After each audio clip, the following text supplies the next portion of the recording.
Dear friends, greetings from Kiev, capital of Ukraine. Luckily, I have electricity now to record this video, but after Russian attacks on electricity and heating stations, 40% of energy infrastructure in Ukraine is ruined, and there are planned blackouts throughout the country. Tens of thousands of people were killed and injured. Millions lost homes in result of war. Russian army intensifies attacks in Donbas and Ukrainian army counterattacks in Kherson region. Artillery duels endangered civilian objects, destruction of which could have catastrophic consequences, like the Zaporizhzhia nuclear power plant and Novokakhovka hydroelectric dam of the Dnipro River. Recent Russian allegations of illegal nuclear program in Ukraine, rejected by our government and subject to international inspection, could mean that Russia is preparing for a new attempt to invade and occupy Ukraine, like United States invade Iraq. Presidents Putin and Zelensky ruled out territorial concessions, and on that ground they avoid peace talks.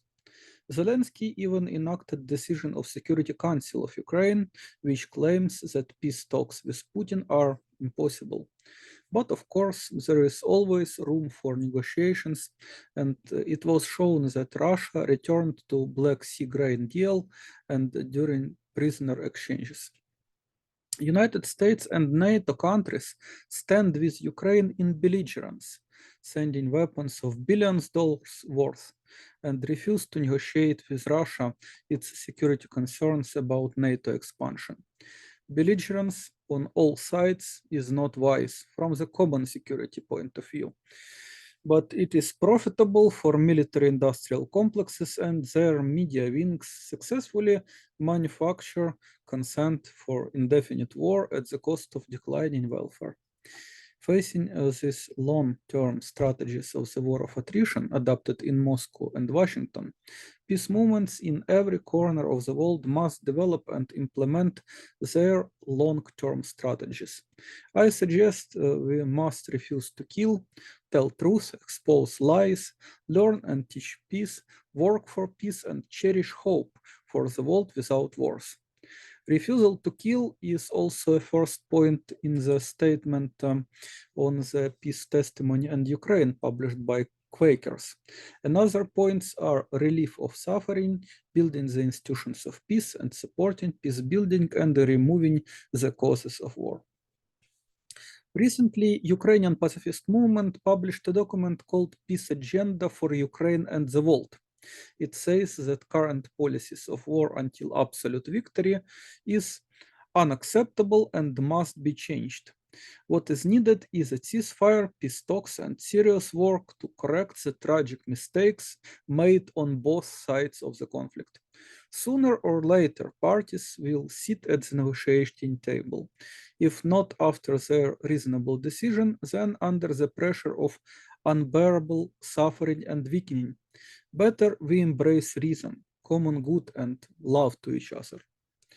There are a lot of good plans how to end the war, including Minsk agreements, peace proposal of Ukraine given to Russian delegation during negotiations in Istanbul, proposals of mediation by United Nations and several heads of states. After all, the peace plan tweeted by Elon Musk, neutrality of Ukraine, self-determination of people on contested territories under United Nations supervision, and cessation of water blockade of Crimea. Global stagflation pushes entrepreneurs to participate in citizens' diplomacy, like poor people and middle class are joining peace movements because of the cost of living crisis. I hope peace movements could bring together people of different wealth and beliefs out of necessity to save the world from the scourge of war, to divest from the war machine, to invest into a peace economy and sustainable development. Peace movements, organized and spontaneous, exist both in the East and West, in Russia and Ukraine. A lot of people on both sides resist the war passively and actively. avoid military mobilization, sometimes daring to declare conscientious objection to military service despite repressions. International community and civil societies must demand of Ukraine and Russia to respect human rights of objectors and to give asylum those of them who managed to escape belligerent countries. I am grateful to John Ruver, who came to Kiev a month ago. We prayed for peace in Ukraine and in the world. We discussed nonviolent resistance to war, conscientious objection to military service, and John's idea of unarmed civilian protection of the Zaporizhzhia nuclear power plant. It is visionary and courageous. Even preparation to implement it could be beneficial for capacity building of peace movement. And in case of success, it could be a good addition to 235 cases of nonviolent civil resistance actions in Ukraine against Russian invasion from February to July this year, described by Professor Philippe Daza in the report Ukrainian Nonviolent Civil Resistance in the Face of War.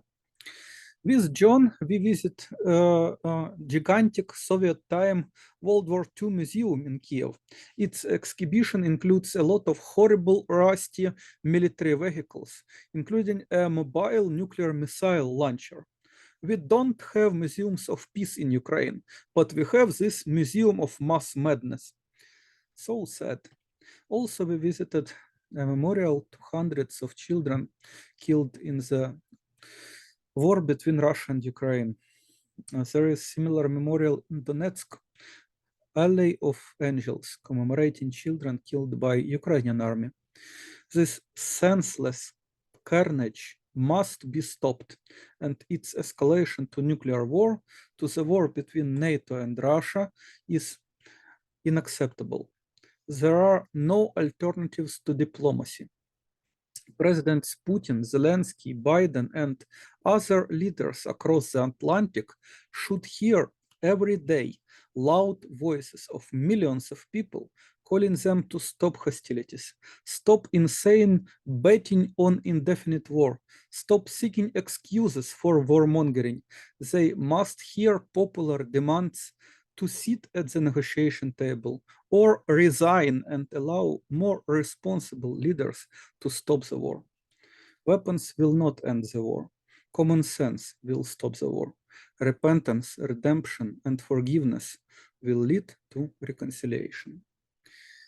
Jeffrey Sachs made a good point at the Athens Democracy Forum that the main struggles of our time is to deal with climate and inequality. In other words, to live together on common planet. This is common task for humankind and not a so-called victory of democracies over autocracies. Peloponnesian War between Athenian democracy and Spartan autocracy ended golden age and led to decline of ancient Greek civilization.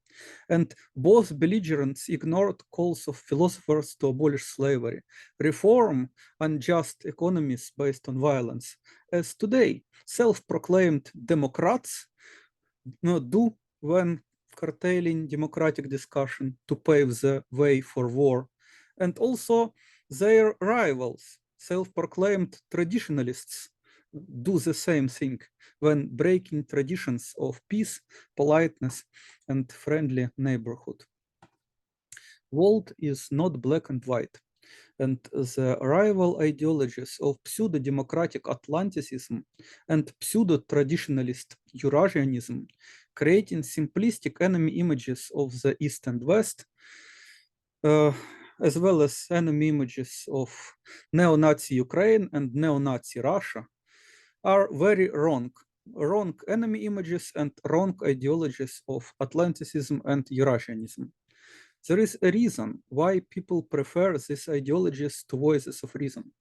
War is simple and attractive to simple-minded people, while peace is complex and needs education, needs intellectual effort. War is a result of ignorance, and peace is based on sophisticated knowledge and skills how to organize civilized life without violence, or at least with minimum amount of it. That's why peace, education, and peace research must be among our priorities. People used to war because they were taught to think war is inevitable, necessary, just, and beneficial. All of these are myths. People were taught there is no alternative to war-driven economy, but there is alternative, and rebuttal of these myths and the nonviolent security system alternative to war you can learn at our website worldbeyondwar.org. If people lack knowledge how peace by peaceful means is possible in Ukraine and everywhere, if our knowledge is incomplete, and it is key difference of knowledge, it is always incomplete, contrasting to beliefs and ideologies which explain everything mostly in the wrong way.